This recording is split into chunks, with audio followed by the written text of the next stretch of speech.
Hello दोस्तों और किसान भाइयों, नमस्कार। दोस्तों, आज की इस वीडियो में हम बात करेंगे एक ऐसी फसल के बारे में जो आपकी पुरानी खेती जो चली आ रही है, परंपरागत खेती चली आ रही है, उससे हटके है। हटके ऐसे है कि दोस्तों इसमें खर्च आपका जो आपकी परंपरागत खेती है उससे मान लीजिए आधा गुना और बढ़ जाता है, लेकिन जो मुनाफा है इस फसल से आप महीनों के अंतर में बेचने पर 2 से 3 बार 4 बार प्राप्त कर सकते हैं। और साथ ही साथ आपका जो मुनाफा है वो बढ़ता ही रहता है, क्योंकि भारत में इस फसल की डिमांड बहुत ज़्यादा है। दोस्तों, इस वीडियो में हम बात करेंगे प्याज की खेती के बारे में। प्याज की खेती बहुत सारे किसान भाई करते भी हैं। बहुत सारे लोगों ने प्याज की खेती के वीडियोस देखे होंगे, ब्लॉग्स पढ़े होंगे। ऐसा ही एक वीडियो ये है जिसमें मैं आपको पूरी जानकारी दूंगा प्याज की खेती की। तो किसान भाई और जो मेरे दोस्त हैं उन सब के लिए ये वीडियो है। तो जो नए दोस्त हैं वो चैनल को सब्सक्राइब कर लें, वीडियो को लाइक करें और अपने दोस्तों और किसान भाइयों के साथ शेयर करें। तो दोस्तों, शुरू करते हैं प्याज की खेती के बारे में। सबसे पहले भाई बात करते हैं, अब हमें प्याज की खेती करनी है तो हमारे पास मिट्टी कैसी होनी चाहिए, खेत कैसे होने चाहिए। तो प्याज लगभग हर तरह की मिट्टी में उत्पादन देती है, बढ़िया उत्पादन देती है, लेकिन हल्का रेतीली मिट्टी हो, मतलब दोमट मिट्टी हो, उसमें उसका उत्पादन और भी बढ़कर आता है। पीएच की बात करें तो 6 से 7 पीएच इसके लिए बढ़िया होता है। और दोस्तों, जो मौसम है, ये जो फसल है, हम रबी ऋतु की फसल की बात कर रहे हैं। मतलब कि इसकी जब बुआई करते हैं हम, इसके बीजों की बुआई हम नवंबर से करते हैं और इसकी फसल हमारी कंप्लीट होती है मार्च या अप्रैल में। तो दोस्तों, सबसे पहले हम बात करते हैं कि खेत कैसे तैयार करें। तो खेत तैयार करने के लिए आपको खेत में सबसे पहले पलेवा लगाना होगा, मतलब कि पानी की सिंचाई करनी होगी। उसके बाद आपको 2 से 3 बार उसकी जुताई करनी है। जुताई करने के बाद जब मिट्टी भुरभुरी हो जाए तो उसमें आपको क्यारियां बना लेनी। अब क्यारियां आप 2 तरीके से बना सकते हैं, या तो आप अपने हाथों से बना लें। आप जो क्यारियों का अंतर है वो आपको निश्चित करना है कि कितना रखना है। आपको जैसे दवाइयाँ स्प्रे करनी पड़ेंगी, खरपतवारों का नियंत्रण करना पड़ेगा। तो भाई आपको आपकी जो मेड़ होगी क्यारियों के बीच की, वो कभी चलने के काम आती है। बहुत सारे जो किसान हैं अपने, इसमें फसल भी ले लेते हैं। फसल जैसे धनिया ले लिया या चुकंदर डाल दिया या मूली डाल दी, ऐसी भी फसलें जो प्याज के क्यारियों की मेड़ होती है उसमें डाल देते हैं। अब बात करते हैं, हम खेत तैयार कर रहे थे तो जो क्यारियां हैं वो आप एक तो हाथों से बना सकते हैं कि भाई फावड़ा लिया और किसान ने अपने से बना लिया, अपने मन से जो अंतर रखना है वो रख लिया। दूसरा तरीका ये है कि आप रोटावेटर से क्यारियां बना लें। रोटावेटर ज्यादातर किसान अब यही प्रेफर करते हैं। कारण ये है कि भाई टाइम भी बचता है और इसके साथ साथ जो अपनी मेहनत है, जो किसान है यदि अकेला है, उसको खेती लार्ज करनी है, लार्ज स्केल में 5 एकड़ 6 एकड़ में करनी है, तो वो कब तक बनाता रहेगा, लेबरों से कब तक बनवाएगा। इससे बेहतर है कि रोटावेटर से बना ले। तो रोटावेटर का साइज भी आता है 7 फीट 5 फीट। तो जितना चौड़ा रोटावेटर होता है उतनी ही चौड़ी आपकी क्यारियां बनती चली जाती है। क्यारियां बनने के बाद आपका खेत तैयार है। अब बात करते हैं बीज की। तो दोस्तों, प्याज का जो बीज होता है, बहुत सारी वैरायटीज आती हैं। कुछ गवर्नमेंट की सरकारी जो शोध की हुई किस्में होती हैं, आप या तो उनको ले लें। कई जगह जो अपने कृषि विभाग हैं वो भी अनुदान में बीजों को देते हैं। यदि आपको वहां से सही लगे तो वहां से लें। बहुत सारी प्राइवेट संस्थाएं हैं, प्राइवेट ऑर्गेनाइजेशन है, वो भी अपनी अपनी वैरायटीज लॉन्च करते हैं। बहुत सारी किस्में आती हैं, तो आप उनको भी लेकर उपयोग कर सकते हैं। दोस्तों, जैसे मैं रीवा क्षेत्र का हूँ, है ना, मेरे एरिया में 2-3 वैरायटियाँ बहुत ज़्यादा चलती हैं। जो महालक्ष्मी की वैरायटी किस्म आती है, सबसे ज़्यादा उसका नाम है और सबसे ज़्यादा उसी की बुआई होती है, क्योंकि इसमें रोग और जो भंडारण क्षमता है, रोग बहुत कम लगते हैं, भंडारण क्षमता इसकी अच्छी है और इसकी पकड़ बहुत अच्छी है। किसानों की पसंद है तो किसान इसको लेना पसंद करते हैं, इसकी खेती करना पसंद करते हैं। अब बात करते हैं कि बीज कितना लगता है। बीज लगता है आपका 3 से 4 किलोग्राम प्रति एकड़, एक एकड़ में 3 से 4 किलोग्राम, और हेक्टेयर में बात करें तो 8 से 10 किलोग्राम, इतना बीज लगता है। बीज के बाद बीज आप खरीद लाए, खरीदने के बाद भाई उसकी नर्सरी तैयार करनी पड़ेगी। आप दो तरह से प्याज की बुआई कर सकते हैं, या तो आप नर्सरी लगा लें या आप डायरेक्ट भी बुआई कर सकते हैं। डायरेक्ट बुआई में आपका 8 से 9 किलोग्राम एक एकड़ में बीज लग जाता है, लेकिन यदि हम रोपाई कर रहे हैं तो 3 से 4 किलोग्राम पर्याप्त होता है। तो बहुत सारे जो किसान भाई हैं वो रोपाई ही प्रेफर करते हैं, रोपाई उनकी पहली पसंद होती है, क्योंकि रोपाई में आपके जो आपको पता है कि एक पेड़ से एक कंदाना है, तो आप डिस्टेंस में दूरी मेंटेन करते हुए एक एक पेड़ लगाएंगे। जब हम छिटकावा बुआई करते हैं तो कुछ बीज एक साथ पड़ गए, कुछ बीज दूर दूर हो गए, कुछ बीज जर्मिनेट नहीं हुए, कीट खा गए या फंगस लग गया, तो कहीं बहुत ज़्यादा हो गए, तो उसमें फिर थिनिंग करनी पड़ती है। थिनिंग का मतलब होता है कि भाई उनकी निराई कर दी, जहाँ ज़्यादा पेड़ है उनको निकाल दिया, तो ऐसा भी करते हैं। तो ज़्यादातर जो किसान है, जैसा कि मैंने बताया कि नर्सरी लगाना उनकी पहली पसंद है।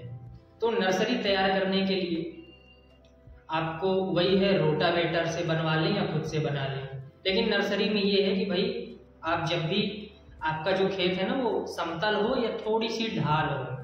ढाल से ये है कि पानी नहीं रुकना चाहिए आपकी नर्सरी में, या आप जब प्याज लगवा दे, रोपाई करवा दे, उसके बाद भी पानी नहीं रुकना चाहिए, क्योंकि पानी भरने से जो प्याज का पेड़ होता है, पौधा होता है, वो पानी से उसको दिक्कत होती है। बहुत ज़्यादा पानी से उसकी जो जड़ें हैं वो गलने लगती हैं, जो तना है वो गलने लग जाता है। तो कम पानी वाली फसल है, पानी तो चाहिए सिंचाई के लिए, लेकिन पानी आपको इसमें भरना नहीं है। ठीक, अब नर्सरी बना ली आपने, नर्सरी की क्यारियां बना ली। क्यारियां बनाने के बाद जब आप बीज खरीद लाएंगे तो बीज को आपने उपचार कर लेना है, सीड ट्रीटमेंट कहते हैं। उपचार क्यों करना है? ताकि जो फंगस, कवक वाले जो रोग हैं, कवक वाले बहुत सारे रोग होते हैं, जैसे डैम्पिंग ऑफ है और भी कई सारे रोग हैं, वो लगते हैं। तो इनके कंट्रोल के लिए हमें हमेशा किसी भी फसल की आप बुआई करें, बीज उपचार कर लें। बीज उपचार के लिए आप या तो थायरम ले लें, 1 से 2 ग्राम पर किलोग्राम पर्याप्त होता है, या आप कार्बेंडाजिम ले लें। और भी बहुत सारे फंजीसाइड आते हैं, इनका आप उपयोग कर सकते हैं। सीड ट्रीटमेंट के लिए डाइथेन M45 है, मैंकोजेब है, तो ऐसे बहुत सारे मात्रा वही है 1 से 2 ग्राम पर किलोग्राम सीड के लिए। अब बात करते हैं, सीड ट्रीटमेंट हमने कर लिया। अब कुछ लोग डायरेक्ट सूखा सीड बो देते हैं, कुछ लोग होते हैं जो बीज को जर्मिनेट करके बोते हैं। जर्मिनेट करने में फ़ायदा यह है कि आप जो 2 से 3 दिन पीछे हो गए हों तो वो बेहतर होता है। लेकिन नुकसान ये है कि भाई जर्मिनेट है, यदि मान लीजिए आपने बुआई कर दी, होता नहीं है बट कभी कभार ऐसा हो जाता है, आपने बुआई कर दी और पता चला बुआई करने के बाद आपका मोटर नहीं चला, या आप सिंचाई नहीं कर पाए, या लाइट नहीं है, लाइट खराब हो गई है, तो आपका जो जर्मिनेट बीज है वो आधे से ज़्यादा खराब हो जाएगा यदि आपने बुआई करके तुरंत पानी नहीं लगा पाए। लेकिन सूखे में क्या है, सूखा हमने बुआई कर दी, लाइट नहीं है, पानी नहीं है, कोई दिक्कत नहीं, कल पानी लग जाएगा, क्योंकि बीज तो अभी हमारा जर्मिनेट हुआ ही नहीं है। तो एक ये फायदा और नुकसान होता है। में जो विधियां हैं वो दोनों बढ़िया होती हैं, बाकी फायदा नुकसान मैंने आपको बता दिया। और 4 से 5 हफ्तों में आपका जो नर्सरी है वो तैयार हो जाता है, मतलब कि लगभग 30 से 35 दिनों में। इसके बीच आपको हल्का फुल्का यदि आपको बीमारी लगे या कोई दिक्कत आ रही है, कीट लग रहे हैं, तो आपको सिर्फ एक बार स्प्रे करना है। आप फंजीसाइड ले आएँ, कोई सा भी फंजीसाइड मतलब कवकनाशी ले आएँ, उसको एक टंकी के हिसाब से ले आएँ, 15 लीटर, या आप 1 एकड़ में 1 टंकी, 1 एकड़ का जो रोपा है उसके लिए 1 टंकी पर्याप्त होता है। लेकिन यदि आप ज़्यादा खेती कर रहे हैं तो उसके हिसाब से आप ले सकते हैं। एक आपने फंजीसाइड ला लिया 1 टंकी के हिसाब से, उसके बाद आपको एक ग्रोथ प्रमोटर ले लेना है, कोई सा भी ग्रोथ प्रमोटर 1 टंकी के हिसाब से प्रति एकड़। इसके बाद आपने उसमें थोड़ा सा इंसेक्टिसाइड मिला लिया, जैसे साइपरमेथ्रिन है और भी बहुत सारे आते हैं, थाइमाथेक्सोम है ना, तो आप इन सब का भी उपयोग कर सकते हैं। इन सबको मिक्स करने के बाद आप एक बार स्प्रे कर दें ताकि आपका जो प्याज का नर्सरी है वो बढ़िया रहे, उसमें किसी भी प्रकार का रोग या कीट ना लगे। दोस्तों, नर्सरी तैयार होने के बाद, नर्सरी हमारी तैयार हो गई, खेत हमने पहले ही तैयार कर लिया था, अब बारी आती है रोपाई की। तो रोपाई में हम क्या करते हैं, रोपाई दो तरीकों से कर सकते हैं आप। पहला तो ये कि प्याज लगाते जाएं, उसके बाद आप पानी लगाएं। दूसरा तरीका ये है कि आपने पहले क्यारियां भिंगा दी, पानी लगा दी, उसके बाद आपकी जो लेबर है उसने प्याज लगा दी। ये दो तरीके होते हैं प्याज लगाने के। दोस्तों, मेरे यहाँ जो लेबर का चार्ज है वो 250 रुपये प्रतिदिन के हिसाब से है। 8 घंटे की ड्यूटी होती है और उसमें देखा जाए तो मतलब लगभग 6 घंटे ही काम होता है, पर कहने को 8 घंटा है। आपके एरिया में कितने रुपए चलता है आप कमेंट करके बता सकते हैं। रोपाई होने के बाद या तो आप साथ साथ उर्वरक डाल लें, उर्वरक का जो छिड़काव है, या आप एक दिन बाद डालें, हल्की मतलब कि पैरों से पेड़ कुचले ना जाएं। इस स्थिति में आप एक दिन रुक के भी डाल सकते हैं। उर्वरक का डोज की बात करें तो पहला डोज जो होता है, देखिए FYM मतलब कि जो खाद है, गोबर की खाद है, 10 टन प्रति हेक्टेयर के हिसाब से लगता है ना। यदि आपने पहले सीजन, धान के सीजन में डाल दिया है तो कोई ज़रूरत नहीं है।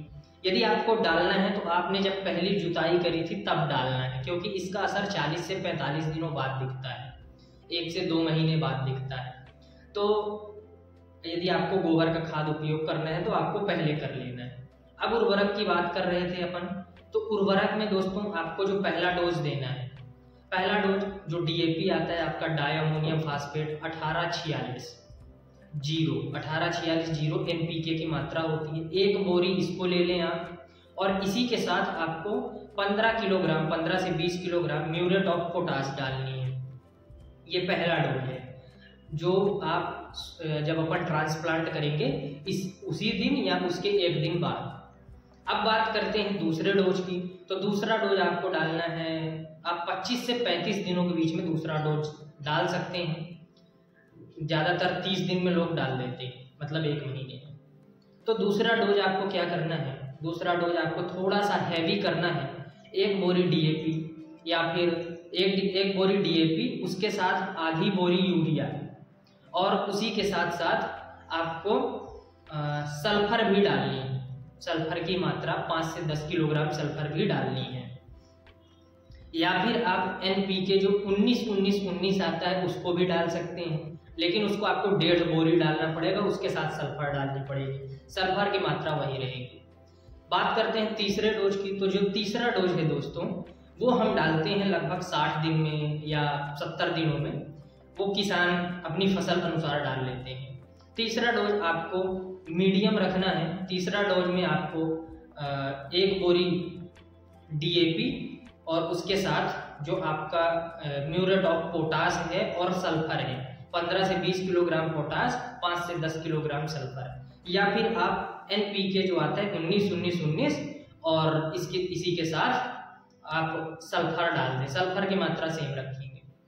फिर दोस्तों, कुछ किसान होते हैं जो इतने में ही, मतलब उनके लिए इतना बहुत होता है। कुछ किसान भाई हैं जिनको उत्पादन और ज़्यादा लेना है, तो वो चौथा डोज भी डाल देते हैं करीब 85 से 90 दिनों में। हल्का डोज रहता है पर डालते हैं। इसमें डालते हैं कि भाई अपन ने जस्ट सल्फर ले लिया और पोटाश ले लिया, ये दोनों चीज़ों को मिलाकर जब कंद बनने चालू होते हैं तब डाल देते हैं, तो कंद जो है बहुत बढ़िया होते हैं। अब 2 तरीके होते हैं इसमें चौथे डोज में। जो किसान भाई प्याज का भंडारण करना चाहते हैं वो सल्फर और पोटाश बस डाल देते हैं।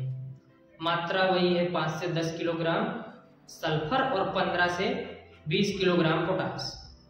अब बात करते हैं जो किसान प्याज का भंडारण नहीं करते हैं, वो क्या करते हैं कि भाई हल्की मात्रा में या मीडियम मात्रा में यूरिया मिला देते हैं। यूरिया क्या है कि जो कंद है उनको बड़ा कर देता है।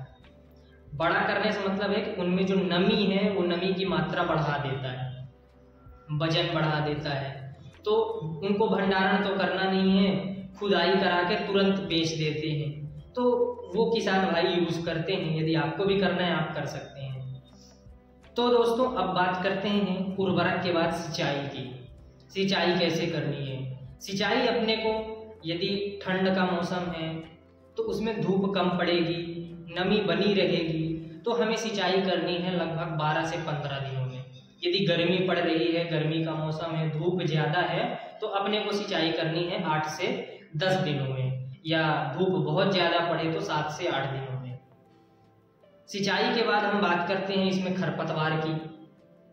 तो खरपतवार या तो आप निराई गुड़ाई कर लें हाथों से, लेबर द्वारा निराई गुड़ाई करवा लें। जितने भी प्रकार के चारे होते हैं, ज़्यादातर चौड़ी पत्ती वाले चारे होते हैं, और जो अपने बहुवर्षीय होते हैं, मतलब कि बड़े झाड़नुमा पेड़ होते हैं, वो उगते हैं।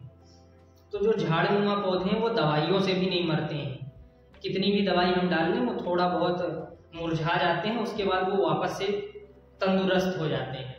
तो निराई गुड़ाई ही करवाएं। जो किसान भाई लगातार खेती करते हैं प्रत्येक साल, उनके लिए तो निराई गुड़ाई ही अच्छा है।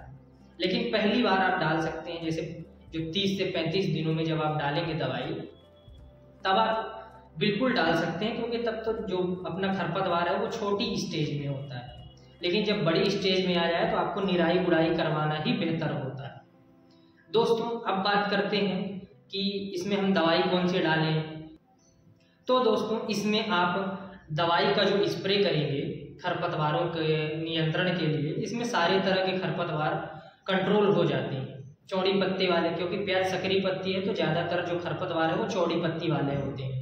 तो इसमें हम ऑक्सीक्लोरोफेन का स्प्रे करते हैं 200 ml प्रति एकड़ के हिसाब से, मतलब कि 20 ml पर टंकी आप स्प्रे करेंगे, जो 15 लीटर की टंकी होती है। इससे वीड कंट्रोल हो जाते हैं, खरपतवारों का नियंत्रण हो जाता है। तो दोस्तों अब बात करते हैं कीट की। इसमें कुछ खासा कीट नहीं लगते हैं, कम कीट लगते हैं। किताब में लगते होंगे, लेकिन जो किसान का अनुभव है उसमें कम कीट लगते हैं। मैंने जनरली 2 ही कीट देखे हैं। पहला है थ्रिप्स, दूसरा है मक्खी कीट कहते हैं, फ्लाई इंसेक्ट कहते हैं। जो फ्लाई इंसेक्ट है वो कंद में अटैक करता है, मतलब कि जो बल्ब होता है उसमें, और जो थ्रिप्स है वो पत्तियों में। थ्रिप्स के कंट्रोल के लिए हम नीम ऑयल डाल देते हैं, या फिर साइपरमेथ्रिन डाल दिया। तो साइपरमेथ्रिन तो आपको 200 ml पर एकड़ बहुत है, ऐसे ही नीम ऑयल भी 200 ml प्रति एकड़ बहुत है डालने के लिए। जो मक्खी कीट है, मक्खी कीट जो आपका बल्ब या कंद खा जाता है, उसके कंट्रोल के लिए भी आप साइपरमेथ्रिन कॉमन दवाई है, या फिर आप एक आता है थायमाथेक्सोन, एक आता है एमाबेक्टिन बेंजोएट, ये सारी दवाइयाँ आती हैं, आप इनका स्प्रे कर सकते हैं। डोज वही होता है 200 से 300 ml प्रति एकड़। अब बात करते हैं रोग की। तो दोस्तों इसमें 2 से 3 रोग लगते हैं। पहला रोग है डैम्पिंग ऑफ। इसमें क्या है कि अपना जो तना है वो मुरझाने लग जाता है, फिर धीरे धीरे भूरा पड़ के काला पड़ने लग जाता है। दूसरा है कि आपका एक बैंगनी धब्बा पड़ता है पत्तियों में, है ना। बैंगनी धब्बा, पहले बीच में पीली पीली लाइनें आएंगी, फिर वही धीरे धीरे बैंगनी कलर में बदलते जाएंगे। एक होता है तना गलन, बेसल रॉड जिसे कहते हैं, जो आपका तने का जो निचला हिस्सा है वो सड़ने लग जाता है। ऐसे 2-3 बीमारियां हैं। डैम्पिंग ऑफ के कंट्रोल के लिए आपको ट्राइकोडर्मा विरिडी डालना है, या जब आप सीड का ट्रीटमेंट कर रहे थे तो आप ट्राइकोडर्मा विरिडी से ही ट्रीटमेंट कर लें। 1 किलोग्राम बीज के लिए 10 ग्राम पर्याप्त होता है, या फिर आप 3 से 5 ml या 3 से 5 ग्राम प्रति लीटर पर्याप्त होता है। इसके बाद बात करें जो आपका बैंगनी धब्बा था, बैंगनी धब्बा के लिए आप कार्बेंडाजिम का उपयोग कर सकते हैं। सारे कवकनाशी ही हैं, कार्बेंडाजिम का उपयोग कर सकते हैं। 2 से 3 ग्राम प्रति लीटर पानी मिला के आप स्प्रे करें। और जो आपका एक बेसल रोग जो तना गलन था, उसके लिए आपको इंडोफिल M45 आता है। इंडोफिल M45 का आप स्प्रे करें। डोज वही है 1 से 2 ग्राम या 2 से 3 ग्राम प्रति लीटर। तो कीट और जो रोग होते हैं वो ज़्यादा नहीं लगते हैं प्याज में। रोग में यही है कि पत्तियां पीली पड़ने लगती हैं, पत्तियां मुरझाने लगती हैं, तो आपको कवकनाशी का स्प्रे करना है। इसके साथ साथ आपको ग्रोथ प्रोमोटर के स्प्रे कर देना है मिला के। ग्रोथ प्रोमोटर बहुत सारे आते हैं बाजार में, इफ्को के आते हैं और भी बहुत सारी कंपनियों के आते हैं, आप उनको लेके इस्तेमाल कर लें। इसके बाद बात करते हैं हम उत्पादन की। उत्पादन 1 एकड़ में आपको 300 से 350 बोरी तक उत्पादन होता है। कम में 200 से 250 भी होता है, लेकिन एवरेज जो होता है वो 300 बोरी के आसपास होता है। क्विंटल में बात करें तो क्विंटल में आता है 180 से 200 क्विंटल प्रति एकड़ उत्पादन है। अब रेट की बात करें तो यदि हम स्टार्ट से ही रेट रहता है 8 से 10 रुपए, 10 रुपए भी हम लगाएं और 200 क्विंटल के हिसाब से लगाएं तो 2 लाख रुपए 1 एकड़ से इनकम है। यदि आप इसमें 50,000 रुपए या 60,000 रुपए लागत काट दें तो 1.5 लाख रुपए प्रति एकड़ फायदा है। यदि आपको रेट अच्छा मिल रहा है, आप इसका भंडारण करवा रहे हैं, इसका रेट 80 रुपए भी जाता है, 50 से 60 रुपए भी जाता है, तो रेट के अनुसार आपको मुनाफा हो सकता है। इसीलिए किसान भाई इसको भंडारण भी करते हैं, 2 से 3 स्टेजेज में इसको बेचते हैं, 2 से 3 बार इसका फायदा लेते हैं। दोस्तों, यदि मेरे द्वारा दी गई जानकारी सही लगे आपको तो वीडियो को लाइक करें, चैनल को सब्सक्राइब करें, अपने जो किसान भाई हैं उनसे शेयर करें, साझा करें और चैनल में बने रहें। मिलते हैं अगले वीडियो में। जय हिंद, जय कृषि।